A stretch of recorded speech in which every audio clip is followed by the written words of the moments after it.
la vidéo, aujourd'hui, je vais vous montrer comment réaliser le patron du corset en jeans. Donc, c'est le premier patron que je fais. Si vous voulez l'acheter, il va y avoir le lien dans la description de la vidéo vers ma boutique Etsy où vous pouvez l'acheter. Comme c'est le premier patron que je fais, il va y avoir un rabais pour les premiers acheteurs. Donc, si vous voyez cette vidéo-là et vous ne l'avez pas encore acheté, dépêchez-vous parce que le rabais ne restera pas longtemps. Donc, le patron, c'est celui que je porte. Corset en jeans. Puis, moi, je l'ai réalisé en taille 38 pour la vidéo. Mais vous, je vous conseille de regarder selon le tableau des tailles, quelle taille qui vous ferait le mieux et de réaliser la taille en dessous, en fait. Vu que c'est lacé dans le dos, l'ajustement va être super simple à faire. Puis, si on veut être sûr qu'il nous fait et qu'il ne soit pas trop grand, il est mieux de le faire plus petit. Parce que au pire, l'espace va être plus grand. Comme là, moi, j'ai pris ma taille, puis si jamais je voulais le porter plus vraiment serré, mais je pourrais pas parce que ce serait pas beau. Ça la coterait, vu que j'ai aussi utilisé là, un denim qui est un peu stretch. Fait que moi, je vous conseille vraiment d'utiliser un denim plus épais, qui est pas stretch. Mais si on fait du upcycling, on fait avec ce qu'on a. Donc voilà, je vous laisse pour la suite du patron. Pour commencer, le matériel. Donc, vous allez avoir besoin d'une vieille paire de jeans ou d'un mètre de denim moyen lourd, du patron découpé, d'une règle, une paire de ciseaux à tissu et une paire de ciseaux pour le papier, un fil de couleur semblable, des œillets 8 mm de la couleur de votre choix avec le petit outil. Moi, je vais utiliser des primes avec leur pince, mais ça peut être une autre marque. Puis on n'a pas besoin de la pince. Un crayon pour marquer le tissu, un coupe-fil et un découvite. Puis, j'allais oublier, mais on va avoir besoin de tape et d'un layteur si vous utilisez un ruban comme moi. La première étape est d'imprimer le patron dans votre grandeur en vous référant au guide de taille. Une fois que vous avez choisi votre grandeur, vous pouvez imprimer le patron en format lettre A3 ou A4. Ensuite, on va disposer les feuilles sur une table comme ceci, puis on va pouvoir venir les taper ensemble. On va découper nos pièces sur la ligne bleue plus épaisse. La ligne pointillée en rose va être notre ligne de couture. Et voilà nos 5 pièces. Si vous utilisez un vieux jeans comme moi, je vous conseille de découper les 2 panneaux avant et les 2 panneaux arrière pour les superposer chacun face à face. Le but de faire ça, c'est d'obtenir des pièces de la même couleur, vu que souvent les jeans vont avoir des décolorations sur le devant et moins sur le derrière. Donc, en mettant les deux devants ensemble, comme on découpe des pièces miroirs, on va avoir 2 pièces de la même couleur. Après les avoir repassées, on va mettre les bandes de derrière endroit contre endroit et les bandes de devant endroit contre endroit. On va pouvoir disposer nos pièces de patron sur notre tissu comme ça ou d'une autre manière selon ce que vous avez, mais l'important c'est que la flèche reste dans le droit fil. Aussi très important si vous utilisez une vieille paire de jeans, le devant central doit avoir 1 cm de marge de couture en plus. Vu que c'est une pièce sur pli, mais que sur votre jeans, probablement là, que ça ne rentrera pas. Donc, il va falloir coudre 2 pièces ensemble au lieu de faire une pièce sur pli. Fait qu'il faut ajouter la marge de 1 cm. Si vous voulez, vous pouvez aussi prendre en considération les décolorations du jeans pour faire un petit design avec ça. Une fois découpé, vous devriez obtenir 10 pièces au total. Notre première couture va être le devant central sur le côté droit. Donc, pour ceux qui ont utilisé un vieux jeans, on va coudre les 2 pièces ensemble comme ceci, avec notre marge de 1 cm qu'on s'est ajouté. Ensuite, on va venir surjeter la couture. Ou si vous n'avez pas de surjeteuse, vous pouvez simplement faire un point zigzag à la machine à coudre. Maintenant, on va venir assembler les devants latérales au devant central. Donc pour ça, on va venir tracer une ligne de 1 cm à partir du bord de notre devant central, comme ceci. Puis c'est à cet endroit-là qu'on va venir superposer notre devant latéral pour venir le coude à environ 5 mm du bord. Donc on va venir coudre là, entre la ligne et le bord, tout en respectant la courbe là, du patron. Très important, pour venir coudre, vous allez vraiment égaliser les deux pièces d'en haut. Ça peut arriver qu'à la fin, dans le bas, il vous reste un peu de tissu, comme moi, il me reste environ là, 1 cm. Si jamais vous avez un tissu un peu stretch, ça se peut là, que ça s'étire, mais on va arranger ça à la fin. Maintenant, pour la deuxième couture, on va mettre notre pièce face à la table, puis on va venir replier comme ça notre couture, puis on va venir coudre à 1 cm du bord sur l'endroit.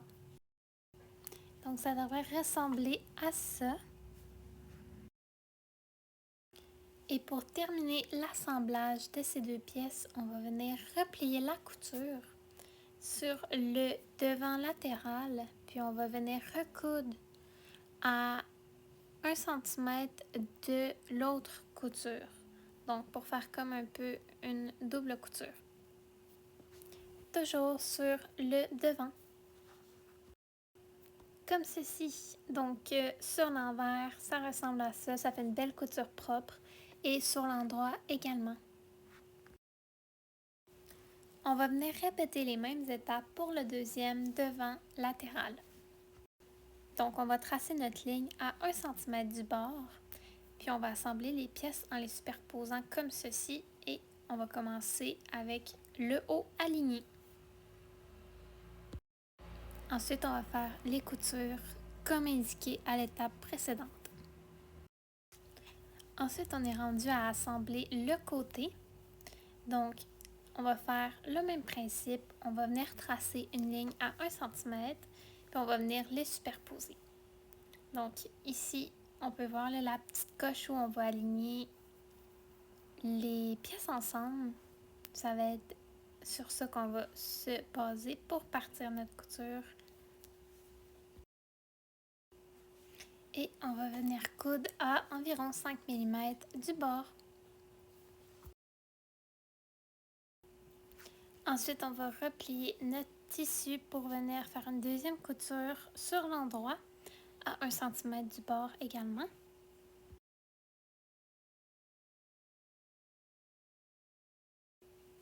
Et la dernière couture, on va venir replier le pli pour le coude à 1 cm de l'autre couture sur l'endroit. Et voilà le résultat. On va venir faire la même chose pour le deuxième côté. Maintenant, on va venir coudre le dos latéral de la même manière qu'on a fait les autres pièces.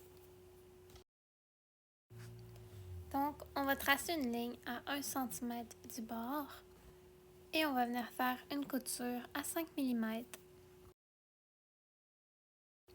Ensuite, on va replier la couture et coudre à 1 cm sur l'endroit. Et pour finir, on va venir replier la couture et coudre à 1 cm de l'autre couture sur l'endroit. Et voilà, maintenant on va venir faire la même chose avec le deuxième dos latéral.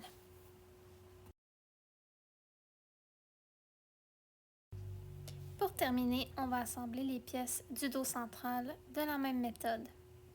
Et voilà le résultat une fois que les pièces sont toutes assemblées ensemble.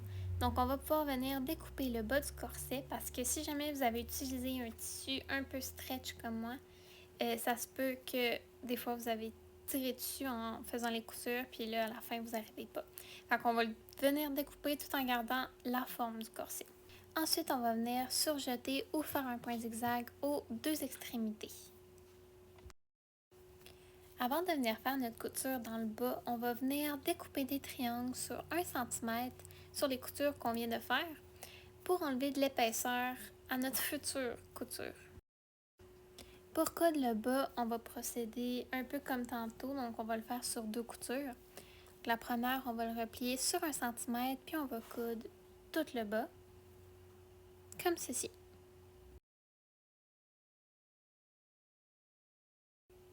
Ensuite, on va venir replier la couture sur 1 cm, puis on va venir faire la dernière couture à 1 cm du bord, comme ça. On va procéder de la même manière pour faire le haut. Donc là, il va falloir faire plus attention à cause des curves, mais il faut juste y aller lentement et prendre son temps. Donc, on commence par découper les petits triangles. Ensuite, on fait notre couture sur 1 cm et on replie et on recoupe sur 1 cm. Ensuite, on va replier le côté sur 2 cm et on va coudre à 5 mm du bord qu'on a surjeté. Maintenant, on a fini nos coutures. Il va nous rester les œillets à poser. Donc, vous pouvez les positionner à l'œil ou vous pouvez les positionner grâce au patron, aux petites croix qui sont sur le dos central. On va marquer l'emplacement avec notre crayon et on va utiliser l'outil pour découper les trous.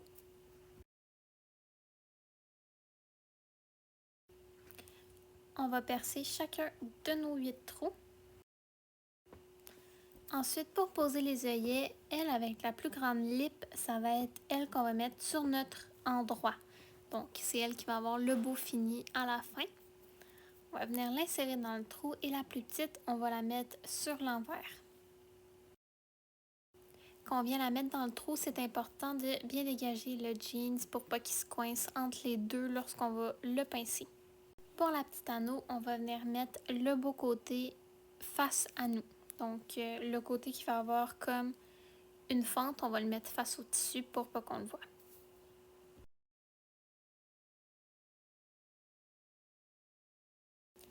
Donc, avec les pinces primes, c'est comme ça qu'on va venir pincer notre œillet. Puis là, c'est quand même vraiment dur à enlever, donc là, j'ai réussi à l'enlever direct comme ça, mais ça a été le seul. Après ça, si je peux vous donner un conseil, c'est vraiment de venir avec votre découvite, venir faire une craque entre les deux, puis venir le pousser comme ça avec vos pouces. Maintenant que les œillets sont posés, le plus difficile est fait. Donc, on a terminé. Tout ce qui reste à faire, c'est le laçage du dos, que je vais montrer un peu plus loin dans la vidéo, mais ça, c'est la partie facile. Moi, j'utilise un ruban blanc pour faire le laçage parce que je trouve vraiment que c'est ce qui rend le corset un peu tout allé et chic en même temps. Donc, j'ai découpé un ruban de 4 cm, puis avec un laitteur, je vais venir brûler tous les côtés pour empêcher que le ruban s'effiloche. Ensuite, vous pouvez le lacer comme vous voulez. Et vous avez terminé votre corset. Moi, j'ai utilisé un ruban pour lacer mon corset. Je trouvais que ça faisait plus cute, plus élégant, ça se porte mieux. Vous pouvez utiliser ce que vous souhaitez. C'est pour ça que j'ai pas fait de patron pour cette partie-là. Si vous voulez, vous pouvez même utiliser les coutures de votre paire de jeans que vous avez utilisé. Puis vous pouvez vraiment faire ce que vous voulez. Et voilà, c'est la fin. J'espère que votre patron vous plaît. Si jamais vous avez des commentaires, des avis, vous voulez que je fasse un patron, quelque chose, laissez un commentaire, contactez-moi. Pour vrai, là, je veux voir votre création, je veux vraiment avoir vos habits. Fait que gênez-vous pas, là, s'il vous plaît, mettez-en, taguez-moi sur Instagram. Envoyez. Mon pseudo, c'est Annepi. Partout. C'est facile. Annepi. Puis like la vidéo si t'as aimé, ça m'aide vraiment beaucoup. Merci!